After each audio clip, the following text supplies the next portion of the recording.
Hi, and welcome to Aphasia Moments, a video podcast where we explore life with aphasia, apraxia of speech, dysarthria, and other communication challenges. I'm your host, Cheryl Tondro, and I'm here to share part of my journey. I hope that what I say inspires you, empowers you, gives you hope, and helps you feel less alone. But because I have these communication disorders, my speech can sometimes be hard to understand. I encourage you to use the closed captions features on the bottom, CC, which might help. So let's dive into the topic for today. Today is day 11 of my 33 days of reading a book and sharing what I've learned. And in each day, they have a lesson we reflect on and a virtue or a characteristic that's helpful to our lives. And today's virtue is sacrifice. It means giving up something that is valuable in order to help another person. So the first thing I thought about was not giving up something voluntarily. I thought about the sacrifice we had to make after having a stroke or having the event that caused your communication disorders. Most of us lost very valuable things for us. Obviously, communication was lost. Most of us lost our livelihood for a certain period of time, and a lot of us had to retire from our jobs. But the more I thought about it, I thought about it in two ways. The real sacrifice that people give up something valued to help another person. Our families have sacrificed for us, family, friends, loved ones, whoever. Most of the time, they had to give up something valuable to them, mostly maybe time, money, to help us. I know that my family has sacrificed a lot for me over the last 5.5 years, and continues to do so right now. Some of the examples of how they sacrifice themselves. When I first went to outpatient therapy, I was not driving for at least 3 months. My family and friends, thankfully, took me to my appointments, which were maybe 20 minutes away. They have to sacrifice when we to accept the limitation we have, especially right after the stroke, and we do as much as we could. So they maybe have to do all the chores or the things that you did before that contributed to your life or the family. And that's a hard thing to sacrifice, but they do it for us. And then even now, my family has to make some sacrifice because loud noises really bother me. So I know that my husband has to sacrifice turning the TV up the way he wants to. I know it is a sacrifice. We don't often go to restaurants or places that would be really loud. We actually have season tickets for college basketball team, which we love to go to. But when I go infrequently, I usually only go once or twice a year. It's so loud, I have to put acoustic earplugs in my ears just to be able to survive. I'm sure that there are so many other things that I'm not thinking about right now. I'm so grateful for my family and friends to have who have sacrificed for me to get better and for me to live my best life now. And I've also thought we can sacrifice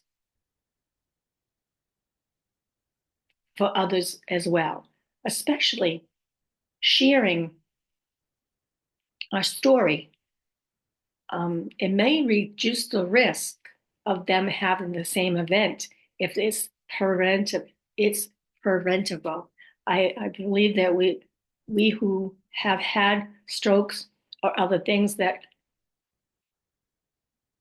debilitate people, people want to know how to avoid having this if possible. So it really helps when if we can share our stories, and that means we have to um,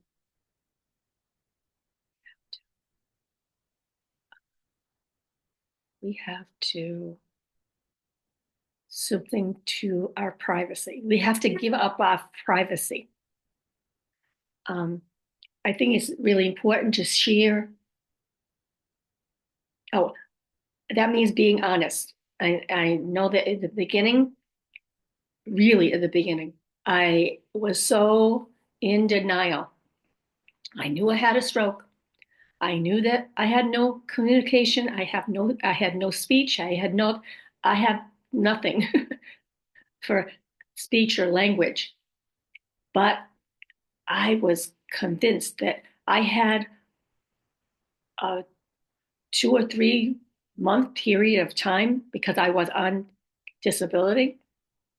I was on temporary disability, and I was con- I was convinced I could get better, and nobody will ever know.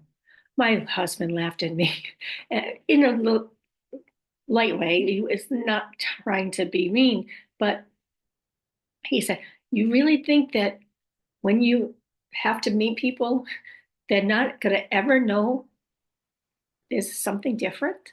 And of course, I was I was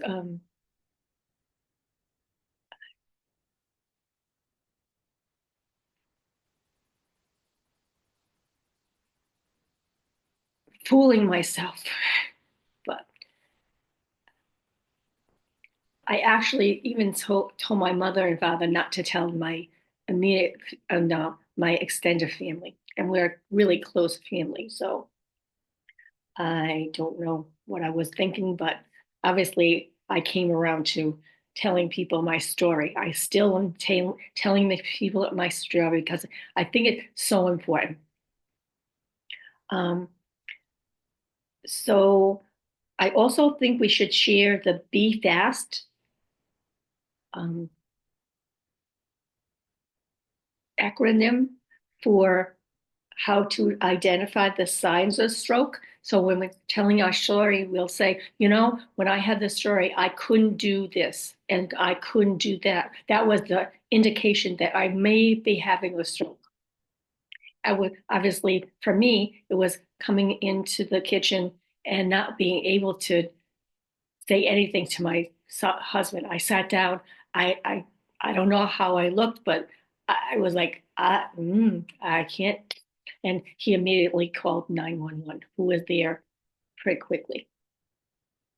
Um, for me, part of my story, and I say this all the time because I really think it's important for people to know because my stroke was considered cryptogenic, which means they can't find a cause. It could have been anything that caused it. It was a blood clot. Um, I'm convinced that it was because of the surgery I just had. I had a really routine surgery on my rotator cuff, and I don't know if it was the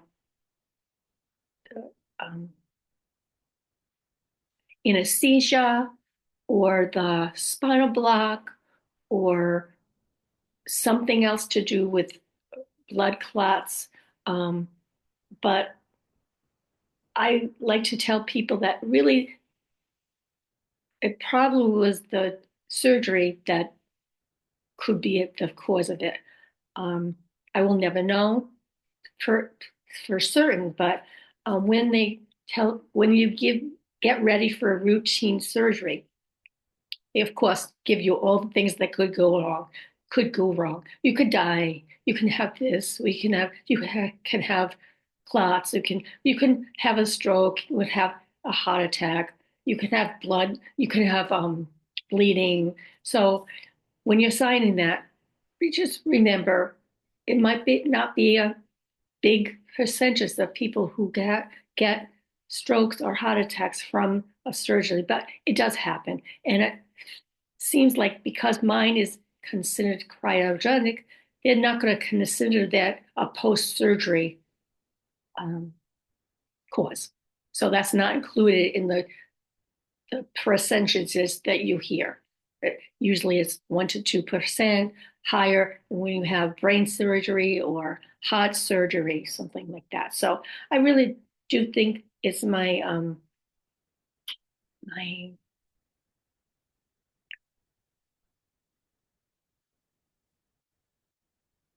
think I have it up. I think I have an obligation to tell the world that I had this stroke and it might have been because of the surgery. So, and I believe telling your story as well will help somebody in the world.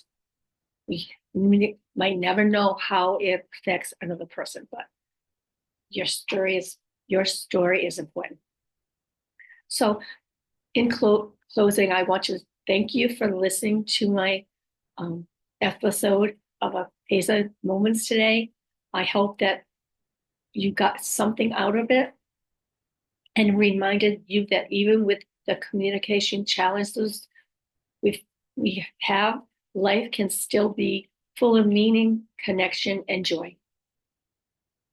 Remember, it's not about just about striving. It's not about striving for perfection. Obviously, I'm not perfect in anything, but it's about finding what works for you, being patient with yourself, and celebrating success and progress, no matter how small it may seem. You are a wonderful, unique person. You have so much more to offer the world. That's why I believe we're still here. If this episode was helpful to you, I would really appreciate if you could like, share, or comment, especially comment, because this is our chance to share with each other. And if you haven't already subscribed, I would really hope like if you would subscribe so you can see future episodes. Thank you for watching and have a wonderful day. I hope to see you soon. Bye.